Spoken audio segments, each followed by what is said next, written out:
اعوذ باللہ من الشیطان الرجیم بسم اللہ الرحمن الرحیم السلام علیکم ورحمۃ اللہ وبرکاتہ۔ آپ دیکھ رہے ہیں A to Z عملیات چینل۔ آج میں آپ کے لیے ان بہنوں کے لیے ایک ایسا عمل لے کر حاضر ہوا ہوں۔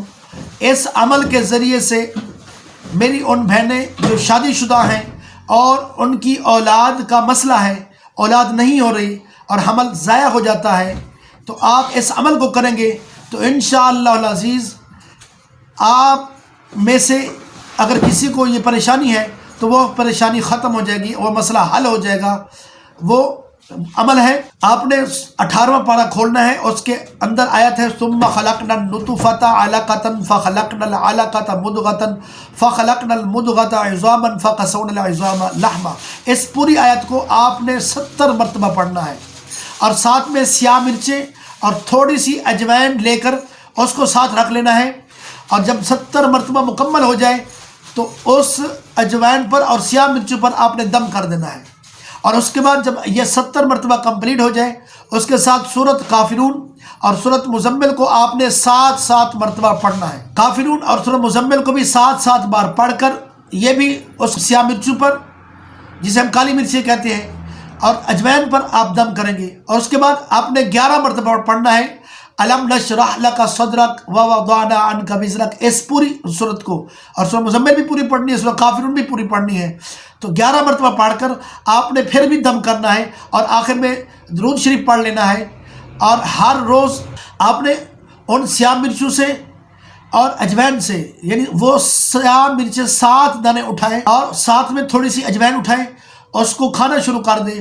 اگر آپ کا حمل ضائع ہو جاتا ہے تو وہ 7 دانے روزانہ آپ نے کھانے ہیں جب تک آپ کا بچہ کمپلیٹ نہ ہو جائے، جب تک خطرہ ٹل نہ جائے ضائع ہونے کا، تو اس وقت تک اس کو آپ نے روزانہ استعمال کرتے رہنا ہے خوراک کے طور پر۔ تو انشاءاللہ العزیز اجوائن بالکل تھوڑی ہو، 7 جو مرچی وغیرہ ہیں، کالی مرچیں، سیاہ مرچیں، اس کو آپ سالن میں بھی ڈال کے کھا سکتے ہیں، لیکن یاد رکھنا وہ سالن پکا ہوا ہو۔ آپ 2 ٹائم اس کو کھا سکتے ہیں، 3 ٹائم کھا سکتے ہیں، لیکن کھانے صرف 7 دانے ہیں روزانہ، اس سے زیادہ نہیں کھانے، اس سے کم بھی نہیں کھانے۔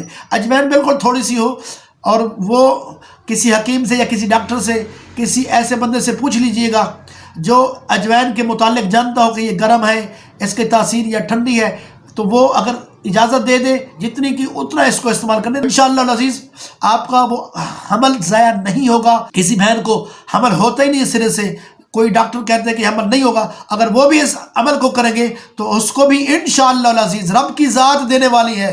اگر آپ رب کی ذات پر یقین کر کے کریں گے نا، آپ کی جھولی کبھی خالی نہیں ہوگی۔ تو آپ رب کی بارگاہ میں جھولی پھیلائیے۔ ڈاکٹر، یہ حکیم، یہ عمل، یہ وظائف، یہ سب کا سب اللہ تعالیٰ کی طرف ایک وسیلہ ہے، ایک ذریعہ ہے، دینا رب نے ہے۔ اگر آپ رب کی بارگاہ میں خود گر گرا کر مانگیں گے تو انشاءاللہ العزیز ضرور آپ کا یہ مسئلہ حل ہوگا۔ امید کرتا ہوں میرا یہ عمل میری ان بہنوں کے لیے بہت زیادہ مفید ہوگا جو حمل کی کوشش میں ہیں کہ اللہ تعالیٰ ان کو نیک اولاد عطا فرمائے۔ تو اگر آپ یہ عمل کریں گے تو انشاءاللہ العزیز اللہ تعالیٰ آپ کو نیک صالح اولاد عطا فرمائے گا۔ امید کرتا ہوں کہ آپ کو یہ وظیفہ، یہ عمل پسند آیا ہوگا۔ اگر آپ کو یہ عمل اور وظیفہ پسند آیا ہے تو پلیز اس کو آگے شیئر کریں، کسی میری دوسری بہن کا بھلا ہو جائے، اس کو فائدہ ملے۔ اگر اس کو فائدہ مل گیا تو یہ صدقہ جاریہ ہوگا، آپ کو بھی ثواب ملے گا، مجھے بھی ثواب ملتا رہے گا۔ تو انشاءاللہ العزیز اس ثواب کا جو سلسلہ ہے یہ قیامت تک چلتا رہے گا، اور ہم سب اس سے مستفید ہوتے رہیں گے۔ اگر کسی میری بہن نے کوئی مسئلہ پوچھنا ہو، کوئی استخارے کا مسئلہ ہے، کوئی خواب کی تعبیر ہے، یا کوئی عمل، یا کوئی وظائف، یا گھریلو جھگڑے، مسائل کچھ بھی ہے، تو آپ کمنٹس میں بھی پوچھ سکتے ہیں۔ اگر کمنٹس میں پوچھنا مناسب نہیں سمجھتے تو آپ کو جو واٹس ایپ نمبر نظر آ رہا ہے اس پر جا کر آپ پوچھ سکتے ہیں۔ مکمل رازداری کے ساتھ آپ کا مسئلہ حل کرنے کی کوشش کریں گے، آپ کو عمل اور وظیفہ بتائیں گے۔